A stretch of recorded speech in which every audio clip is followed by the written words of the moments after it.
Well, because there is a danger temperature zone when it comes to summer food safety. It really is a big problem, isn't it? That's right. So we're in the summer now. Everyone likes to eat outdoors. I really love eating outdoors. And when we eat outdoors, there's a higher risk of foodborne illness. There are 11 million cases of foodborne illness in Canada each year, and most of these cases are preventable. That is a huge number. I know. 11 million cases. Okay, well, what are the first steps we need to take in terms of preventing it? Or when does the bacteria really grow at its worst? Right, so we want to keep food cold because the danger zone for bacteria is between 4 and 60 degrees Celsius. Okay. That's the temperature when the bacteria multiply the fastest. So if you're going outside, if you're going on a picnic, you want to keep your food cold, put it in a cooler. You want to pack your cooler as full as possible because a full cooler stays cold longer than a half full or half empty cooler. And you have to keep in mind that you're keeping that cooler in a very warm vehicle if you're leaving it in there for any stretch of time. Yes, so maybe take it out of the vehicle, put it in the shade.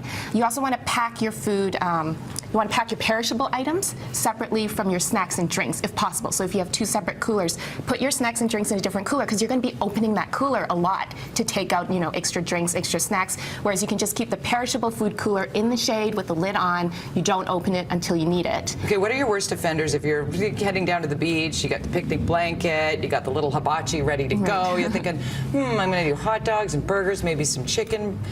What am I most worried about? And am I packing that stuff with my grapes and strawberries? Right, so you want to try to pack that separately as well. So I don't know, we've already talked about 2 coolers, so this is almost like a third cooler. If you can have a third cooler, that would be perfect. That's not always practical. So what you want to do is put the raw meats in a sealed container, and then you want to put it at the bottom of the cooler. So if it does leak, it doesn't drip onto all the cooked foods, right? Because the raw meat, that's really where most of the bacteria is. When you say 11 million cases of foodborne illness every year in Canada, do you see them from one food group or from one bacteria group more than another?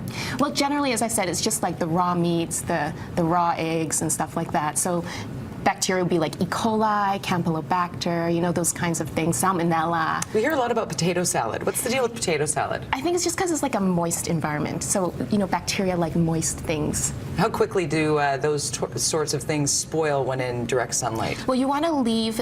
After 2 hours, you want to put foods back in the fridge or back in the cooler. And if it's over 30 degrees Celsius, then you want to wait 1 hour only. Only 1 hour, and then after that, you don't pack that up and put it in the kids' lunch the next day. No. You throw that away. Yeah, well, I guess if it's, if it hasn't been right in direct sunlight, if it's just sort of been in the shade, you may be able to put it back in the fridge and save it. But to be extra safe, it's probably better to just, throw it away. Okay, so avoiding cross-contamination, keeping things outside of that danger temperature zone. And again, it really does come down to making sure you're washing your hands as well. Yes, keep everything clean. You want to keep your cooked utensils separate from your raw utensils. That's a good Cooked food cutting boards separate from the raw food cutting boards.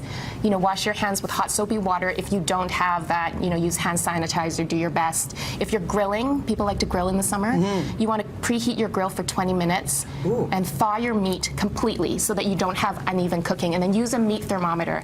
That's sort of the best practice. Most meats need to be cooked to 74 degrees Celsius. Dr. Yvette Lu, she always keeps us safe and healthy. Thank you for being here. Yes. We will post this entire interview on our Facebook page if you want to reference it as you pack up for your picnic.